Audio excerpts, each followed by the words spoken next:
Sabe aquelas conversas de boteco depois de umas brejas? Para quem não sabe o que é uma breja, é aquela cervejinha básica para molhar as palavras e geralmente soltar a língua. Pois bem, Luiz Inácio Lula da Silva, presidente deste nosso país, que sempre sofreu bullying por ter a língua presa, na verdade, tem a língua muito solta. Parece não ter aprendido nada nos últimos anos, nem com os exemplos inconsequentes do seu antecessor. Em uma entrevista para os jornalistas do Portal 247, relembrou os mais de 500 dias na prisão e o ódio que tem pelo senador Sérgio Moro, na época juiz que o condenou à cadeia. E ele disse isso aqui. Mas, por exemplo, de vez em quando ia um procurador, entrava lá de sábado ou de semana para visitar se estava tudo bem. Entrava 3 ou 4 procuradores lá e perguntava tudo bem, falava, não está tudo bem, só vai estar bem quando eu esse Moro. Sabe? Estou aqui para me vingar dessa gente. Sabe? Eu falava todo dia que ele visitava lá, se prepare. Entrava um delegado, eu falava a mesma coisa, se prepare que eu vou provar. Eu, de vez em quando, lembro disso, eu fico com uma certa mágoa, porque é um processo de destruição, sabe, que não é fácil suportar. Eu sou Cláudio Ost e esse é o nosso Papo Reto, ou torto, mas com algum ar de seriedade. Se você ainda não se inscreveu aqui no canal, olha, eu não entendo porque você ainda não fez isso até agora. Mas se não fez, dá uma pausa no vídeo e inscreva-se aí. Não dói nada.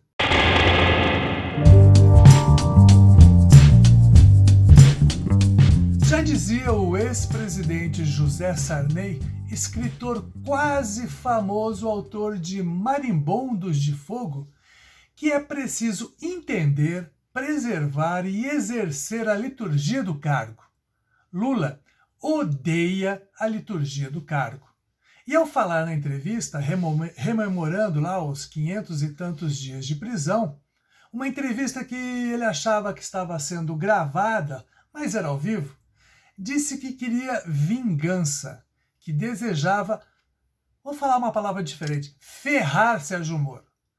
Não poderia ter dito isso no momento mais infeliz, mas põe infeliz nisso. Explico. Ontem a Polícia Federal saiu às ruas para prender quadrilheiros que planejaram matar o ex-juiz Sérgio Moro e sequestrar e matar outras autoridades. Vários bandidos foram presos. Daí alguém ligar a fala de Lula à descoberta do plano macabro foi 2 palitos. Olha o tamanho do problema que a conversa de boteco se transformou. Eu sinceramente não acredito que Lula queira literalmente eliminar Sérgio Moro. Com certeza o que Lula quer mesmo é acabar com o Moro político, acabar com a carreira de Moro. O fato é que Moro, por ter sido juiz, interferiu nos interesses de muita gente. Quando foi ministro da Justiça no governo Bolsonaro, Moro tomou algumas decisões corajosas contra o crime organizado, em especial contra o primeiro comando da capital, o PCC, a maior organização criminosa do país. O plano da quadrilha contra Moro, como ficou demonstrado pela Polícia Federal, era uma retaliação. Em 2019, Moro, em parceria com o governo de São Paulo, determinou a transferência das principais lideranças do PCC para presídios de segurança máxima. Um deles foi o chefão Marcos William Camacho, o Marcola. E de lá para cá, Moro virou alvo. Ontem Moro fez um pronunciamento no Senado e pediu penas mais duras e um enfrentamento mais efetivo contra o crime organizado. Veja um trechinho do que ele disse. Do PCC tinha esse planejamento de sequestrar a mim ou a minha família ou realizar esses ataques. como uma forma de retaliação do trabalho que nós fizemos como juiz e principalmente como ministro da Justiça, quando nós somos duros contra o crime organizado. Providenciamos o isolamento das lideranças do PCC em presídios federais e, igualmente, mudamos o regime para que nós não tivéssemos mais comunicações com o mundo externo que não fossem monitoradas. E fizemos isso para proteger a sociedade. No começo de 2019, foi feito pelo governo anterior, com autorização do presidente Bolsonaro, inclusive, a transferência das lideranças do PCC para presídios federais, algo que, na verdade, devia ter sido feito lá desde 2006, quando aconteceram aqueles atentados. Espero que as autoridades sejam bem-sucedidas e nós temos que intensificar o combate ao crime organizado. E os fatos de hoje revelam uma ousadia que, se não maior, é igualmente assustadora.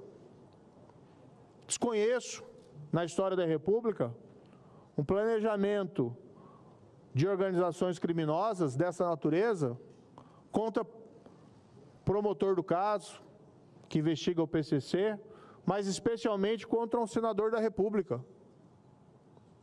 E a minha avaliação em relação ao crime organizado, ou nós os enfrentamos,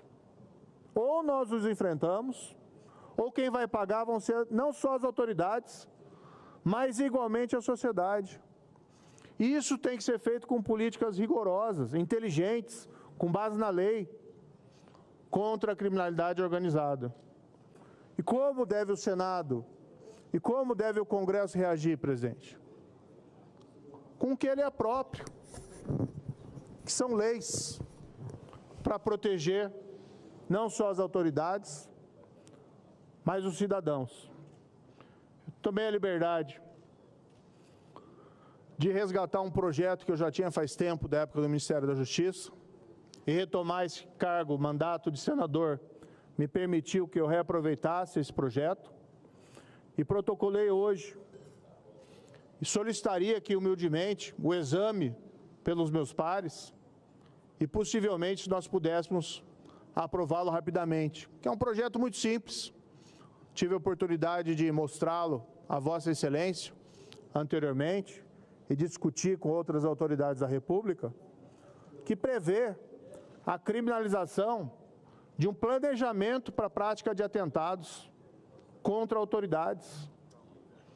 Que nós temos hoje um quadro no qual se fez todo esse planejamento e muitas vezes a polícia fica tolhida de tomar qualquer ação antes que se inicie a tentativa da prática do crime, que coloca em risco as autoridades. Prevê também esse projeto, presidente, que as condenações, as penas desses processos sejam iniciadas em presídio federal de segurança máxima, que hoje é o melhor instrumento, o instrumento mais eficaz que nós temos para restringir a ação do crime organizado. Porque eles sabem, se transferidos para lá, para eles, é o fim da linha. Desse episódio fica evidente que Sarney está certo. É preciso mesmo respeitar a liturgia do cargo e não ficar falando besteiras em entrevistas, sejam gravadas ou ao vivo. Mais do que isso, fica evidente que o crime organizado nada tem a ver com disputas ideológicas. Ele precisa ser enfrentado com contundência por todos os governos. Do contrário, o afrouxamento, em todos os sentidos, nos tornará cada vez mais reféns da marginalidade. Não dá para aceitar um país ser refém de uma quadrilha por políticas ineficientes de combate ao crime.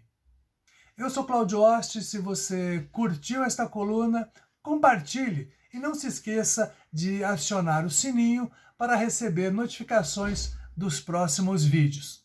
Até a próxima!